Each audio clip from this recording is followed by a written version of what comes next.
दोस्तों, GPS systems, satellites और बहुत सारी टेक्नोलॉजी आज इसी थ्योरी पर बेस्ड है। ये थ्योरी ना होती तो आज हमें जीपीएस पर एग्जैक्ट लोकेशन पता लगाना मुश्किल होता।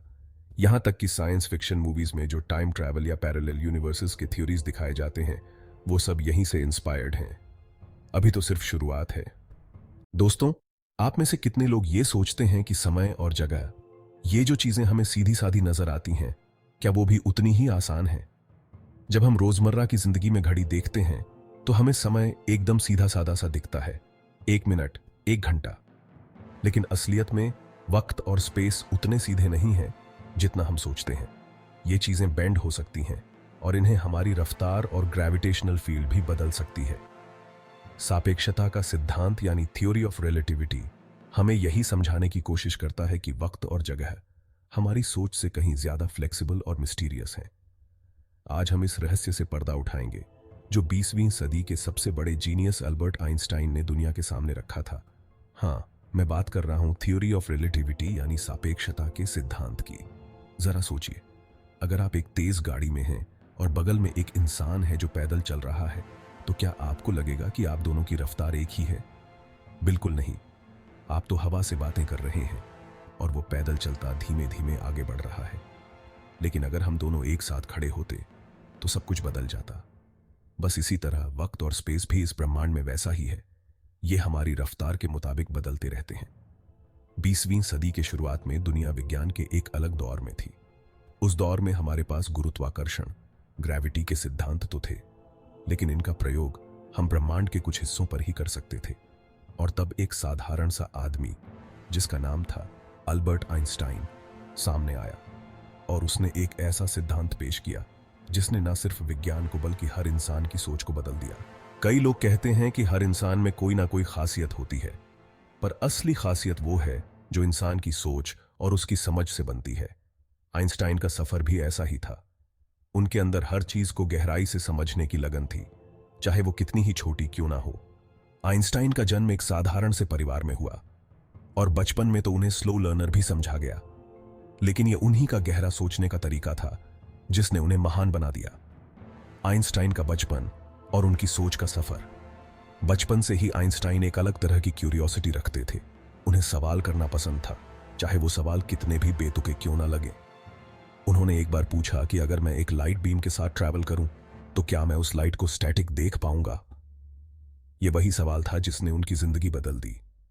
उनके सिद्धांत की ओर पहला कदम, first step toward his theory. Einstein ने सबसे पहले उस समय के फिजिक्स के फंडामेंटल रूल्स पर सवाल खड़े किए, खास तौर पर न्यूटोनियन फिजिक्स पर। उनकी जिज्ञासा और ध्यान देने की आदत ने उन्हें एक ऐसा साइंटिस्ट बना दिया जिसे लोग सदियों तक याद रखेंगे। सापेक्षता का सिद्धांत यह कहता है कि हर चीज एक दूसरे के संदर्भ में होती है, यानी कोई भी चीज एब्सोल्यूट नहीं है। हम जो चीज देखते हैं वो किसी ना किसी रेफरेंस फ्रेम से देखी गई होती है। आइंस्टाइन ने हमें यह समझाया कि चाहे वक्त हो या स्पेस, दोनों हमारे संदर्भ के मुताबिक बेंड हो सकते हैं, बदल सकते हैं। समय और स्पेस का रिश्ता। आइंस्टाइन ने यह साबित किया कि समय और स्पेस हमेशा एक साथ होते हैं और इन्हें हम अलग नहीं कर सकते। उन्होंने इसे स्पेस टाइम कहा, जिसमें वक्त और स्पेस एक फैब्रिक की तरह जुड़े हुए हैं। जब कोई भारी वस्तु उस फैब्रिक पर आती है तो वो उसे बेंड कर देती है। एग्जाम्पल के साथ समझाना, जैसे एक ट्रैम्पोलिन पर एक भारी गेंद रखी जाए तो ट्रैम्पोलिन झुक जाएगा। उसी तरह से मैसिव ऑब्जेक्ट्स जैसे प्लैनेट्स और स्टार्स स्पेस टाइम को बेंड कर देते हैं, जिससे ग्रेविटी की फीलिंग आती है। आइंस्टाइन ने 1905 में स्पेशल थ्योरी ऑफ रिलेटिविटी पेश की, जिसमें उन्होंने कहा कि लाइट की स्पीड हर इंसान के लिए कांस्टेंट रहती है, चाहे वो किसी भी रफ्तार से मूव कर रहा हो। लेकिन इस सिद्धांत का सबसे खास पहलू यह था कि अगर आप लाइट की स्पीड के करीब पहुंचें तो आपके लिए समय धीमा हो जाता है। टाइम डिलेशन, समय का फैलाव।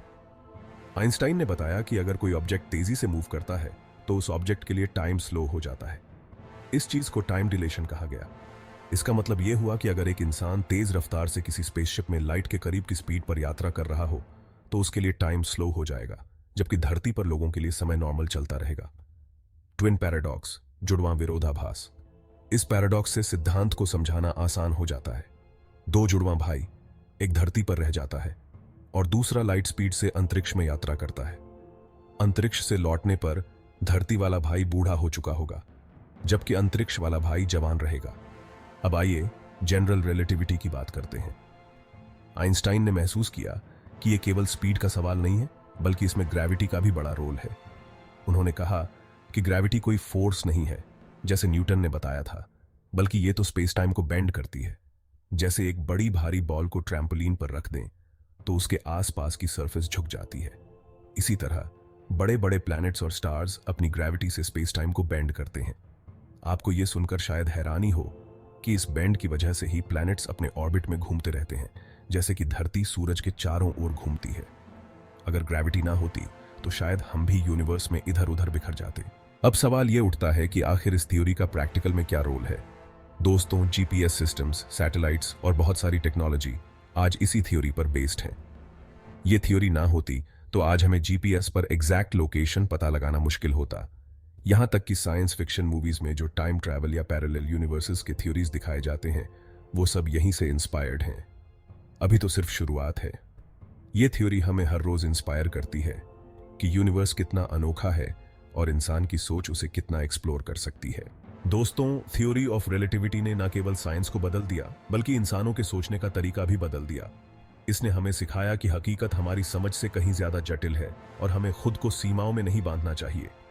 आइंस्टाइन ने जो सवाल उठाए वो हमें आज भी इंस्पायर करते हैं, और शायद इसी क्यूरियोसिटी से हम इस यूनिवर्स के और भी बड़े सीक्रेट्स को अनकवर कर पाएंगे।